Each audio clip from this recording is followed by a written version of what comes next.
خانم‌ها و آقایان، مراسم امضای سند رسمی اعلام می شود. جناب آقای دکتر عباس عراقچی، وزیر محترم امور خارجه جمهوری اسلامی ایران و جناب آقای سرگئی لاوروف، وزیر محترم امور خارجه فدراسیون روسیه، برنامه رایزنی‌های بین وزارت امور خارجه جمهوری اسلامی ایران و وزارت امور خارجه فدراسیون روسیه برای سالهای 2026-2028 را امضا می‌نمایند.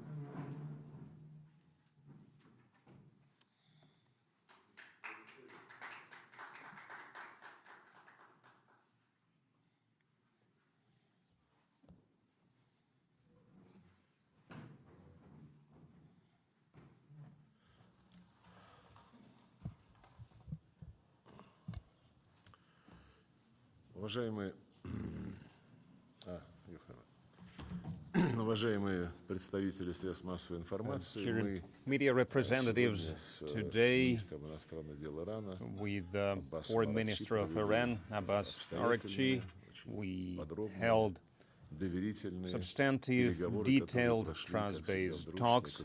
As is the tradition, they were held in a very cordial atmosphere. We have stated consistent development of the Russian-Iranian relations over the last years. These relations have become much stronger, and this year we signed on October 2nd, it was enacted a comprehensive strategic partnership treaty between our countries. It was signed by President Putin and President Pezeshkian. And these signatures serve as a testament of its importance for both Moscow and Tehran. And when we discussed the goals set out by the presidents during their meeting last week in Ashgabat, and both myself and my counterpart expressed our strong belief that this treaty will serve as a strong impetus towards the promotion of the bilateral relations, and it will help us coordinate internationally on the regional and multifaceted multilateral matters, and it will help us expand the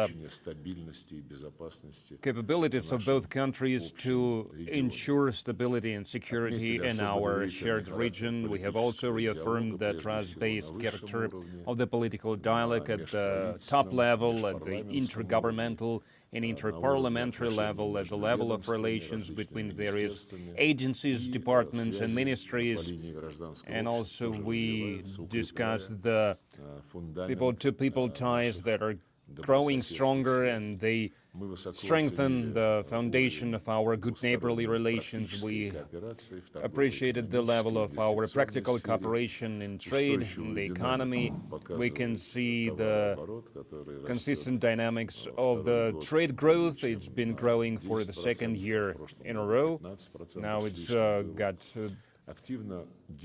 increased by 10% last year, it increased by 15%. We have the Russian-Iranian Commission on the Trade and Economic Cooperation. Its co-chairs the Energy Minister Sergei and Oil Minister of Iran, Ahmadinejad, maintain constant contacts, and today we agreed to prepare for the next session of this intergovernmental commission that is going to take place next February in Tehran. We share the opinion on the need to facilitate the development of business ties, and in this regard we allocate a great importance to the agreement between the Eurasian Economic Union and the Islamic Republic of Iran on a free trade zone. It was also adopted this year, and last December Tehran received the status of an observer at the Eurasian Economic Union, And overall, we are also interested in seeing further expansion of the legal framework of relations between our countries to eliminate all the possible trade barriers. We have reaffirmed the importance to continue to implement the flagship infrastructure projects that we have, including the Bushehr nuclear power plant. With the support of the Russian personnel, it continues to work to operate according to schedule, and it did not stop during the aggression perpetrated by the United States and Israel against the Islamic Republic of Iran in July. We also discussed the construction of the railroad between the Brest-Astara using the Russian loans, and this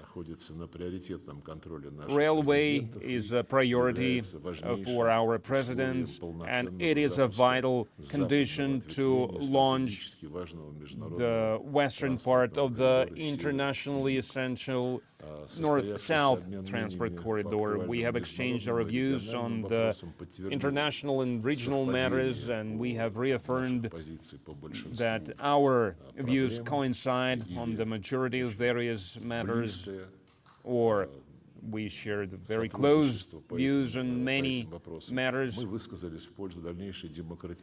We stand for the further democratization of the international relations based on the multipolarity that is being formed in accordance with the principles that were enshrined in the UN Charter. But for decades it has been undermined by the collective West, and now the history itself proves that there is no alternative to the high principles of the United Nations Charter.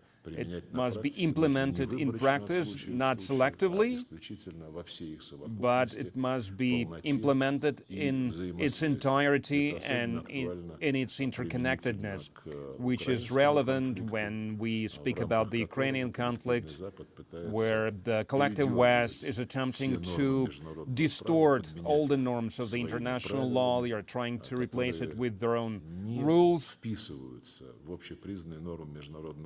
that are not part of the internationally recognized law norms, and they just reflect the desire of the collective West, of the Europeans, first of all, to continue to pursue their neo-colonial policy, to try to live at the expense of others, like it's been for the last 500 years, since the times of colonialism, and in modern times as well, when these neo-colonial policies that make a lot of African, Asian, Latin American countries are made dependent on Europe. We condemn the practice of unilateral restrictive measures that undermine the international law norms, which is blatant against the backdrop of the Ukrainian crisis, when we see Europe trying to undermine the constructive aspirations of the Donald Trump's administration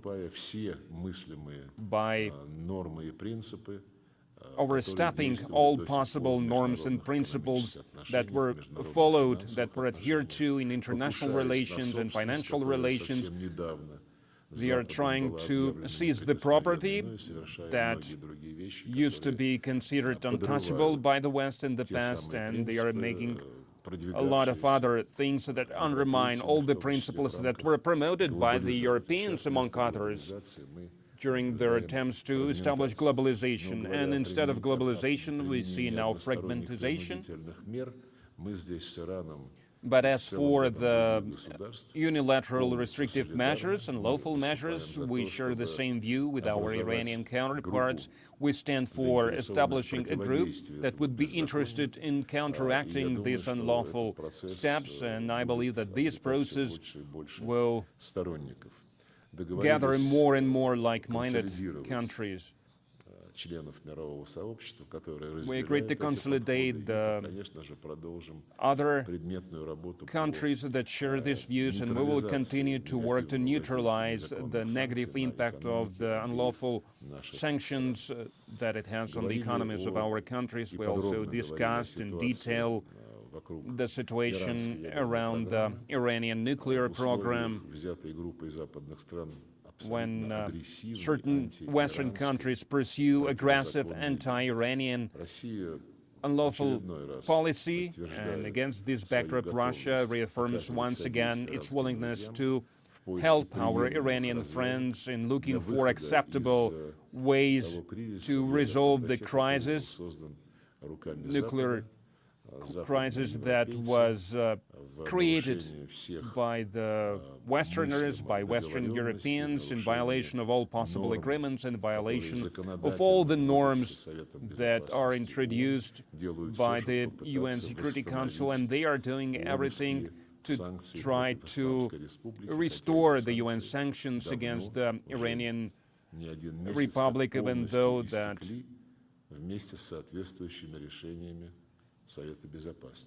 this resolution is outdated and the sanctions are outdated, and we condemn this kind of attitude, this kind of neglectful attitude towards law and attempts to put their interest ahead of the principles of the United Nations organizations.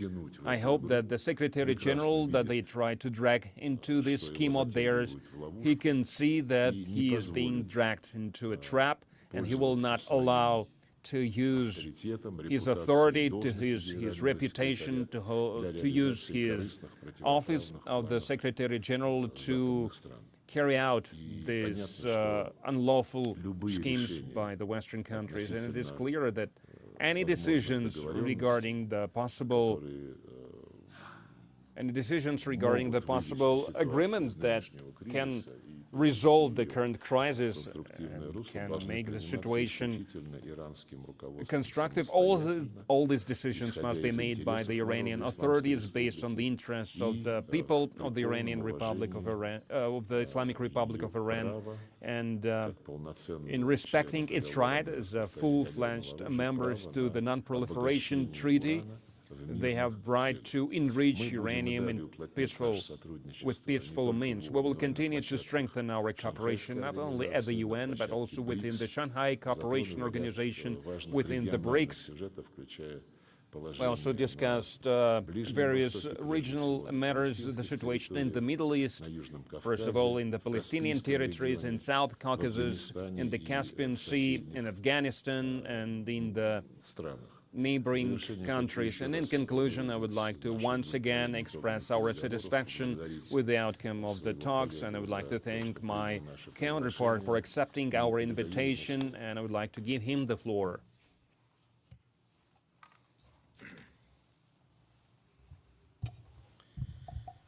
Bismillahirrahmanirrahim. من قبل از هر چیز تشکر میکنم از همکار بسیار عزیزم جناب آقای لاوروف به خاطر دعوتی که از من به عمل آوردن و به خاطر Good afternoon, dear colleagues. I would like first of all to thank my Russian counterparts for inviting us, for showing the traditional Russian hospitality to myself and members of my delegation.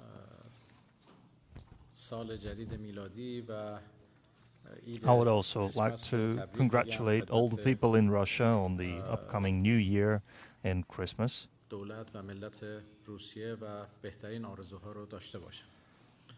May I offer my best wishes to the people of Russia, to the Russian government. Today we had a detailed discussion of almost all matters on our bilateral agenda, as well as matters of international nature. International relations between the Russian Federation and Iran are rapidly developing, especially in the last few years, especially this year. After the signing of a comprehensive treaty on strategic partnership between Iran and the Russian Federation, our relationship essentially got a new impulse. Now that the treaty has come in effect and the prospects outlined in these treaty are moving us forward. Today we signed a cooperation program and reaffirmed the program of cooperation between the foreign ministries of our two countries for the next 2 years. This is essentially a roadmap, a map, an action map for the next 2 years. And our relations encompass all areas and all tracks, especially in the political plane. We have common approaches on many international issues. We hold regular consultations and exchanges of opinions. The new government of Iran, the 14th government of Iran over the last 18 months, Mr. Pezeshkian and President Putin have had 5 meetings. This, indeed, is a very important number, and myself and Minister Lavrov hold regular meetings and consultations. Just last Friday, a couple of days ago, in Ashgabat, our presidents had a meeting, and our leaders discussed matters of bilateral cooperation, as well as the regional agenda. As for the trade and economic relations between our two countries, they are growing wider, with different projects in the works. And as for the energy sphere, indeed we have great projects in the pipeline regarding transit and logistics. And my counterpart, Minister Lavrov, noted a couple of important projects here. The most important of them is the North-South transport corridor, as well as the construction of the railway route between Risht and Astana. Our trade turnover is growing year on year, and we are preparing terms and conditions for further growth of our mutual trade, as well as a number of other projects. The Intergovernmental Commission between our countries is taking place next February. It includes 17 work groups that hold regular meetings to prepare all the agreements for the Intergovernmental Commission. And this indicates the importance of our relations. Our relations in the sphere of higher education, institutes and universities are also going forward. We continue working in this direction. And our cooperation in defense, the military and technical cooperation, is also going forward in due fashion. We also discussed matters of regional importance, discussed matters pertaining to South Caucasus, Afghanistan, and the developments in Ukraine. We spoke about the Palestinian problematic as well as the atrocities perpetrated by the Israeli regime. It keeps perpetrating them. We also discussed Iran's nuclear program. We have close positions in many areas. We have a broad exchange of opinions, and as for our nuclear program, I explained the situation that the Islamic Republic of Iran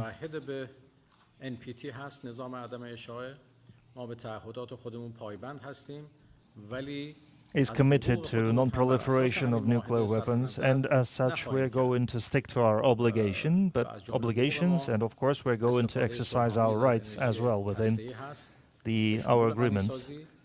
We're going to exercise our lawful right to use our nuclear possibilities, including uranium enrichment, despite the attacks we have suffered. We are going to exercise our rights, and American strikes against our nuclear facilities, of course, did incur damage, but they did not destroy our nuclear technology. They also didn't destroy our will to continue.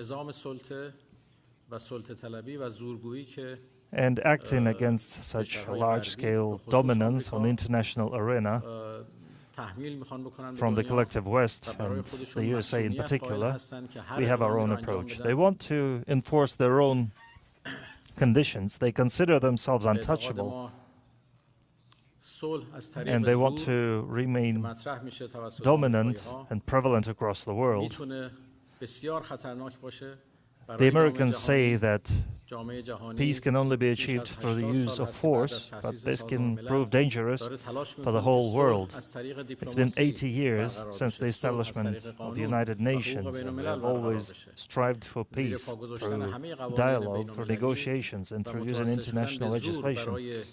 But the Americans have trampled international law, and they're using brute force to achieve favorable terms and peace terms that are favorable to them. And of course, they are pushing international communities into an atmosphere of jungle. We have common approaches with our Russian counterparts in international platforms and international organizations, including BRICS, the SCO, and the Eurasian Economic Union. Iran and Russia are solid members of those organizations, and we coordinate our actions pretty well. And as for sanctions, our two countries, Iran and the Russian Federation, have been suffering from illegal sanctions. We have faced, both our countries faced numerous sanctions from the collective West, from the United States and Europe, and we are grateful to the Russian Federation for their stance regarding the unlawfulness of sanctions imposed by the US and the European Union. We also issued a joint statement. Myself, my colleagues from China and Russia, we issued a joint statement regarding that, where we spoke clearly that the EU and the US have no right to impose UN sanctions, and the UN Security Council must not act as if those sanctions could come back. We are grateful to our Russian counterparts for upholding this position. And as for the unlawful sanctions of the US and the EU, we cooperate with Russia to ensure our economic needs and fulfill our economic demands. We hold regular exchange of opinions regarding supplies of goods that we need with Russia and other countries suffering from sanctions. Our position is to establish a club or a group of friends of the UN Charter, and Iran and Russia within UN agree with this approach, and we will counteract any attempts of domination on the part of the US, and we will support Russia in that. And in conclusion, once again, I'd like to thank my counterpart here, Minister Lavrov, for a very fruitful discussion. Indeed, we have seen that we have the goodwill on the part of our leaders to strengthen and widen our bilateral relations. Thank you very much. And now it's questions. Iran newspaper. Good afternoon, ministers. مریم آذرچی هستم از روزنامه ایران و خبرنگار پرس تیوی سوال می‌پرسم از آقای لاوروف. آقای لاوروف با توجه به اینکه فضای روابط بین‌الملل روز به روز داره امنیتی سازی تر میشه در نتیجه یک جانبه گرایی ستیزجویانه، شما کشور روسیه به عنوان یک عضو دائم شورای امنیت سازمان ملل چه پیشنهادی داره برای حفظ نظم مبتنی بر حقوق بشر؟ نکته بعدی اینه که کشور روسیه تا چند اندازه جدی هست در تقویت و تحکیم چند جانبه گرایی بین‌المللی، مثلا از طریق مناسباتی مثل بریکس و شانگهای. در آخر می‌خواستم بپرسم با توجه به اقدامات قلدرمآبانه آمریکا اخیراً از جمله کارائیب و علیه ونزوئلا، especially what they've been doing in the Caribbean Do you think that the UN structure is generally under threat of collapse?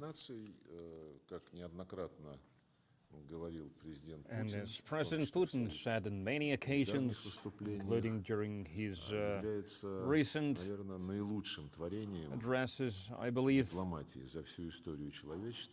UN is the best that was created throughout the history of diplomacy, because mankind never had anything like that would comprise all the independent states of the modern world, and that would have the authority, the mandate in all the areas, in all the possible areas, security, weapons, economy, investment, climate protection, and now artificial intelligence technology and other modern accomplishments in the field of information technology. And the United Nations system that has some 25 various departments and agencies, so its structure is unique. And as any other bureaucracy, this system, the United Nations system, it suffers from some innate issues.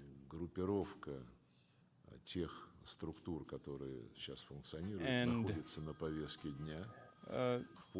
regrouping these structures on the agenda, and the Secretary General Guterres also voiced his support for this restructuring in his report, UN 80, that he made on the occasion of the 80th anniversary of the United Nations organization.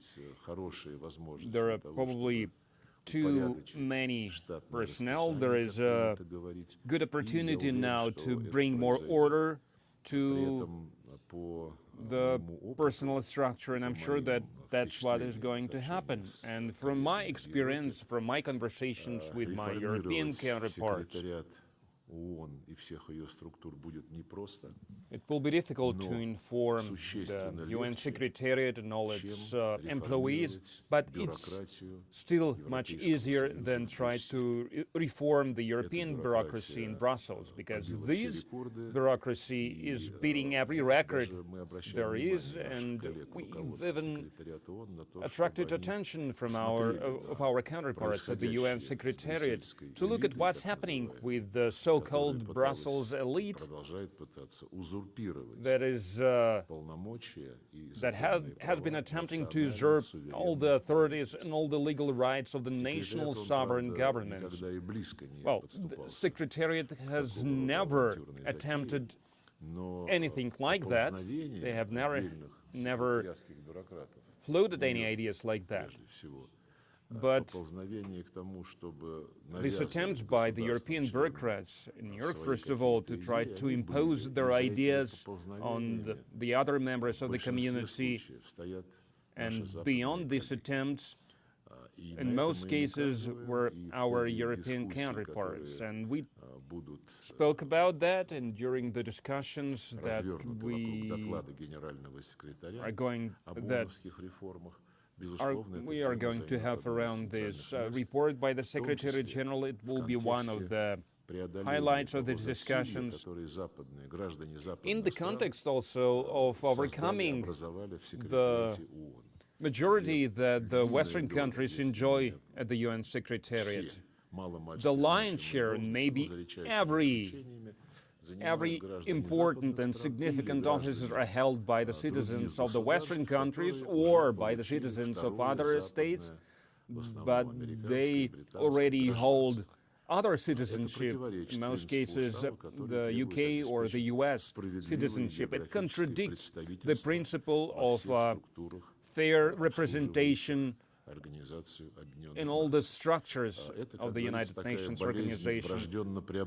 So it's partly innate issue, and it was developed throughout the existence of the UN. On the other hand, as for the United States behavior, including in the Caribbean, well, of course, almost all of the countries cannot accept that, apart from the Europeans that are not saying anything, they're keeping their silence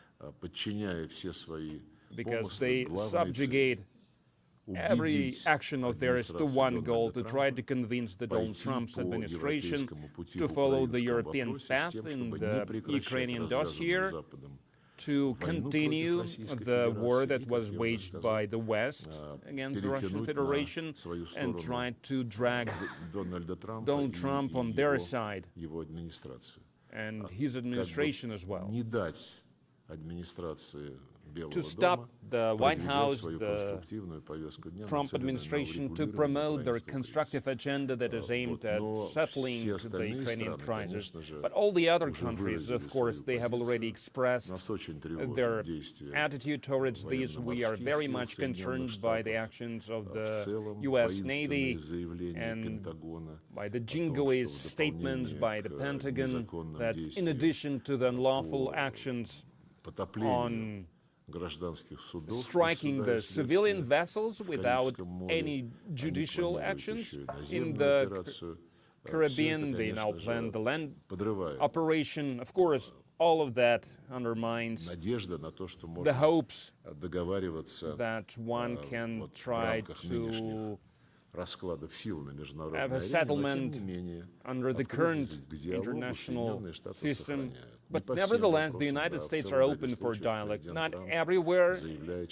On a number of occasions, Donald Trump says that he made all the decisions and now they must be implemented. But still, we welcome the actions of the current administration. Unlike the previous administration, Biden administration, they never wanted to maintain any dialogue. And they did not perform any essential actions. You asked about our attitude towards the BRICS, towards the SCO. These are organizations of a new type, unlike such organizations as the European Union or what it has turned into, unlike the North Atlantic Treaty Organization. They also try to tumble down all the differing voices. They are trying to subjugate all the will of their members to their administrations, to their heads, the head of the European Commission and to the Secretary General of NATO. If you read statements of these people, it seems like they are the greatest politicians of the modern times, not some hired employees that are supposed to implement the will of the member states. At the SCO, at the BRICS, nothing of the kind is even possible. Both organizations are based on the UN Charter principles and norms that were tested for decades, the sovereign equality of states, that's what I mean, peaceful resolution of all the possible disputes, looking for consensus on all the matters and focusing the members' efforts on the implementation of practical projects based on the mutual benefit principle.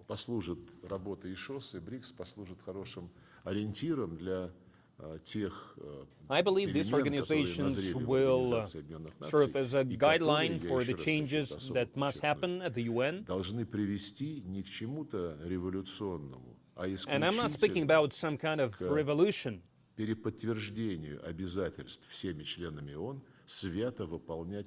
But all UN members must reaffirm their willingness to implement all the norms of the UN Charter in its entirety and its interconnectedness.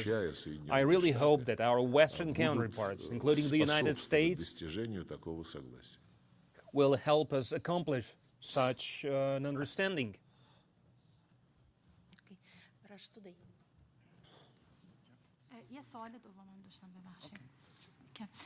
خدمت جناب آقای عراقچی می‌خواستم بدونم همکاری ایران و روسیه همکاری و هماهنگی برای تقویت صلح و ثبات در منطقه قفقاز و آسیا مرکزی به چه صورت خواهد بود با توجه به اینکه ما می‌دونیم که یه سری از قدرت‌های خارج از increasing stability and safety in the South Caucasus. How is it going on that track? Of course, we realize that some external forces are trying to get into that region. Yes, we exchanged opinions on this matter. We have a clear position on it. We are confident that South Caucasus and Central Asia are the regions that must ensure security in this region. In the South Caucasus, we have mechanisms in the 3+3 format, and we will continue our work on the base of this format, and our next meeting of foreign ministers will go in the 3+3 format. We are against any non-regional presence there in the South Caucasus. And on this matter, the positions of Iran and the Russian Federation are similar. No other country should meddle in the regional affairs of this region. Здравствуйте, телеканал RT. Игорь Kurashenko. У нас вопрос обоим министрам. Igor Kurashenko. My question is to both ministers. If I may, I'd like to start with His Excellency, Minister of Iran. On the 11th of October, President Trump once again reiterated that Iran allegedly wants to conclude a deal with the United States. Can you confirm this? And if so, what principles could form the basis of a possible agreement? And what will Iran definitely not agree to as part of a possible deal? And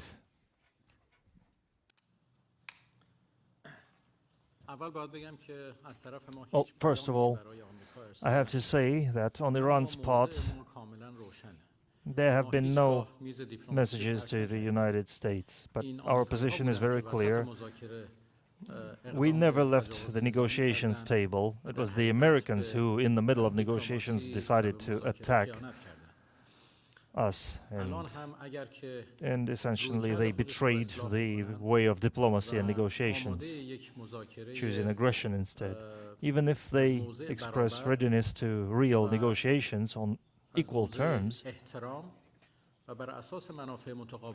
negotiations taking into account mutual interests, in that case, we will consider the possibility of such negotiations, but we haven't seen them being ready for that. What the Americans mean, they want to dictate their own conditions. That's the experience we have accumulated over the last 18 months, and we have felt that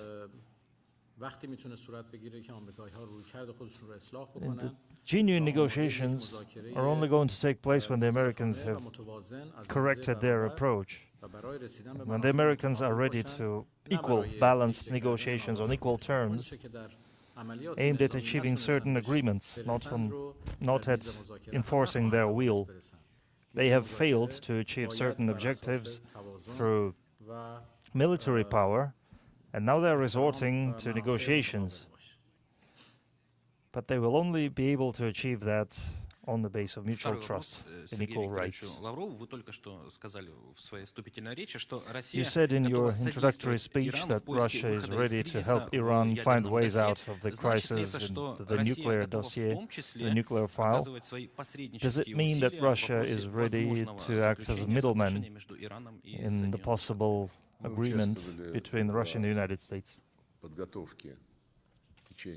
We've been part of the preparation work for a number of years. Just both yours truly and Minister Araghchi were part of this effort to try to resolve the situation around the Iranian nuclear program. This plan was approved in 2015, and then later it was also approved by the UN Security Council. So Russia is deeply involved, as all the other participants of this effort, of what then became the foundation of this agreement. And we know how later this agreement was destroyed by the United States. And now those who had destroyed this comprehensive plan of action, joint comprehensive plan of action, who undermined the resolution that was approved by the UN Security Council, they are now trying to shift the blame on the Islamic Republic of Iran, and everyone understands that. And we maintain close contact with our Iranian friends. Presidents maintain contact, and myself and my counterpart, my friend, we meet for the 5th time. And Mr. Araghchi also traveled here, and he met President Putin, just as Minister Araghchi, and we discuss all these matters because both us and Iran want to stabilize the situation, to resolve the situation, and to avoid any possible relapse, any other use of force. Only political, only diplomatic solutions is what we need. And since Russia cooperates with Iran in the field of nuclear energy, we have already constructed the Bushehr nuclear power plant, and now we expand it. And since we are well aware of the state of affairs in relations between Iran and IAEA, we regularly discuss those approaches that are shown by the European countries, by the US. When we had contacts with our American counterparts, we also raised these matters, and we asked to find some common solutions. So everyone is well aware of what we can offer in terms of mediation. Both President Putin, during his contacts with the Iranian representatives and other people, and we also discussed this at the level of foreign ministry. We are not imposing these mediation services to anyone, but if the Islamic Republic of Iran, first of all, is the main part of this process, believes that this service could be something that they are interested in, and if no one else contradicts this, is against this, then of course we are open for this. I'd like to emphasize especially that the Russian Federation constantly upholds Iran's legal rights to use its nuclear technology. Russia has agreed that Iran has the right to use peaceful nuclear energy. Russia and Iran have been cooperating in the sphere of nuclear technology quite efficiently, and we will continue working in this regard, especially on Bushehr nuclear power plant. Russia has played a positive and constructive role in the process of fulfilling the 2015 nuclear agreements, and indeed this has been a very positive role at the UN Security Council recent regarding the unlawful decision taken by the US and European countries, titled Snapback, and Russia held a very constructive position. And when Israel and the United States attacked us, Russia condemned those attacks and upheld Iran. We are grateful to the Russian Federation for their position. We trust Russia's goodwill, and whenever Russia can play its constructive and positive role, we welcome it.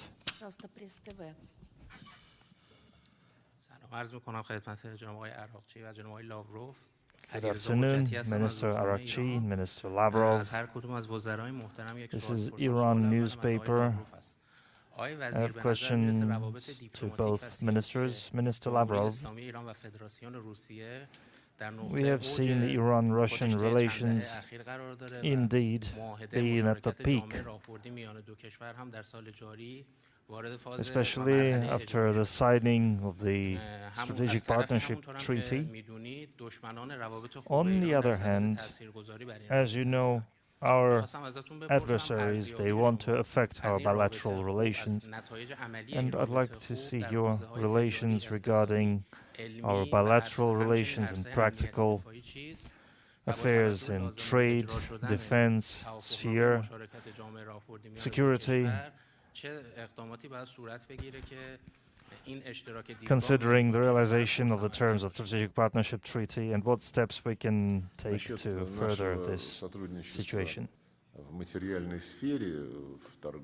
As for the cooperation in trade, in economy, in investment, we have mentioned this, we have spoken about this in detail in our opening remarks, and I'm not going to repeat myself. You're right, we're also developing the military technical cooperation in full compliance with international norms. We are not violating the universal international rules. We also our military specialists maintain contact and they work on repelling common threats such as terrorism and drug trafficking organizations. We will continue with this cooperation. As for the cultural, education, humanitarian, scientific ties and cooperation, they are rapidly developing both bilaterally and also within the context of our participation, both of Russia and Iran, in various multilateral formats such as the BRICS, the SCO, the Caspian Five. All these organizations, the inter-regional factor, inter-municipal format is gaining more and more significance on our agenda. And I believe it is the best guarantee of sustainability of all these organizations, of all these fora, because it reaches the ground, so to say. It reaches the settlements, the cities, the towns. It connects the people that reside in these settlements. It connects them, it ties them up with ties of friendship, I would say. So I'm very optimistic in this regard, I would say. As for the expansion of our strategic partnership in full accordance with the treaty that we signed, as for any additional steps, well, just right in front of you, in your presence, we signed a consultations plan between the foreign ministries for the next 3 years, 2026, 2028. Before that, we did not have such a document. We did not have this practice. We maintained consultations, but we did not plan them for 2 or 3 years ahead. That's the first time we do this, and I'm sure that it is going to make our foreign policy cooperation more efficient in regards of coordinating our efforts. We are willing to develop our ties comprehensively, and we spoke about this today, and we agreed on a number of practical matters during today's talks.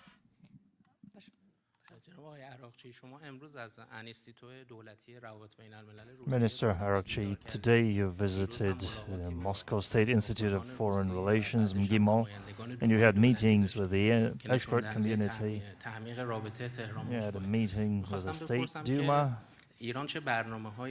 This all indicates a widening of Russian-Iran relations. What plans does Iran have to boost its ties with the Russian counterparts in culture and education?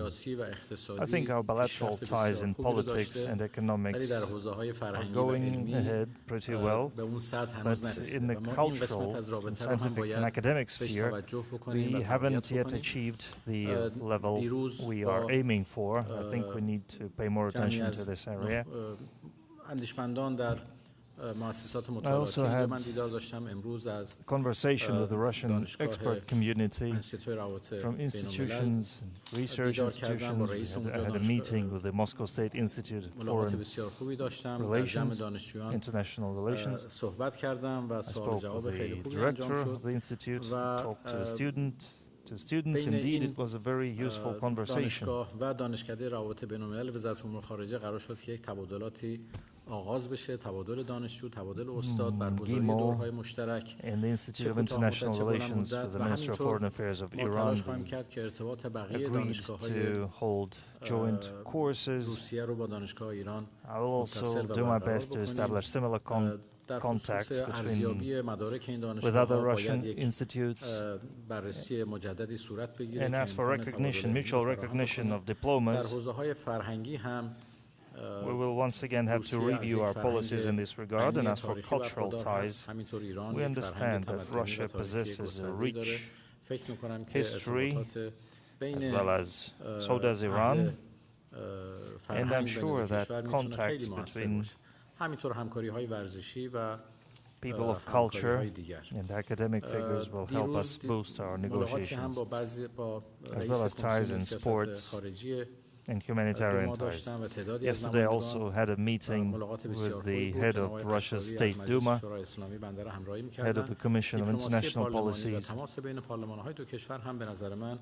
I was accompanied by deputies from the Iranian parliament, and I'm sure that parliamentary democracy can also contribute to our understanding of further steps. It can help bring our positions closer. Добрый день, Сергей Викторович. Салам арз микунам хидмат жанаб огой Арахчи, خوش اومدید به روسیه. У меня вопросы к обоим министрам. Меня зовут Мухаммедова, информагентство «Спутник». Сергей Викторович, обсуждается ли сейчас выработка нового соглашения Ирана и МАГАТЭ вместо Каирского соглашения или возможно восстановление Каирской договоренности? Cairo agreement currently being discussed. Is Russia involved in this process? We discussed this matter today. My counterpart informed me about Iran's contact with the IAEA. We completely share this position because any steps in this regard must be based on the will, on the goodwill and assessments and the attitude that our Iranian friends now have after what happened after the strikes against the facilities by Israeli and American forces. So these strikes were against the object where the IAEA was present, and considering that IAEA have not made any statements in this regard, in regard to these strikes against the sites that were monitored by them. So it says a lot, but we appreciate the goodwill of the Islamic Republic of Iran, that despite all this, they want to build relations with the IAEA, but not to promote the Western agenda. I have no doubt that if the IAEA Secretariat strictly adheres to the authorities it has, then they will accomplish success in this regard on the path of negotiations. My question to Minister Araghchi: what is the policy on dialogue is Iran currently pursuing with the Euro-Troika countries, whose decision led to the suspension of the Cairo agreement?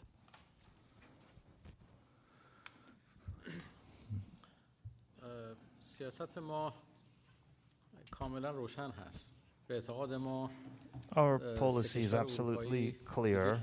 We are convinced that the Euro-Troika has no more potential to continue negotiations. The only option they had, the only possibility they had,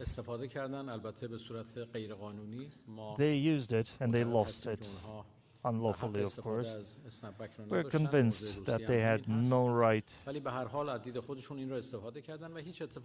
and Russia shares this position. They used this mechanism and nothing happened. They just lost their last chance.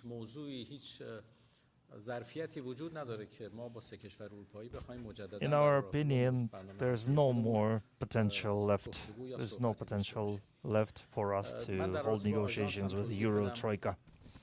As for the IAEA, I'd like to clear up the situation a bit here. The Islamic Republic of Iran has adhered to its obligations regarding non-proliferation of nuclear weapons, but we have to agree there are realities on the ground that have changed after the US and Israeli attacks against our nuclear facilities. the situation on the ground changed, and the IAEA has no protocol to inspect nuclear facilities that are under its control after they have been attacked. I asked Rafael Grossi if they have any rules or protocols to inspect nuclear facilities that have been under attack. He said no. The IAEA has no such experience.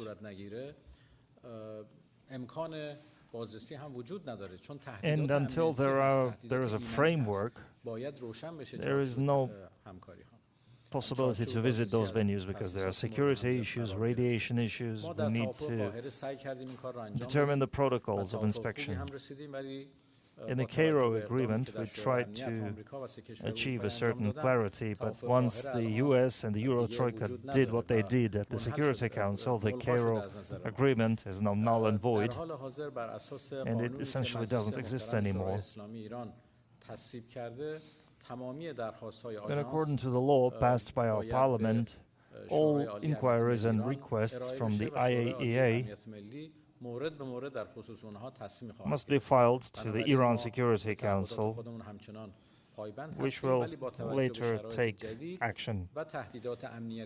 We will continue to fulfill our obligations, but only considering the issues and problems regarding radiation, we have certain steps to make.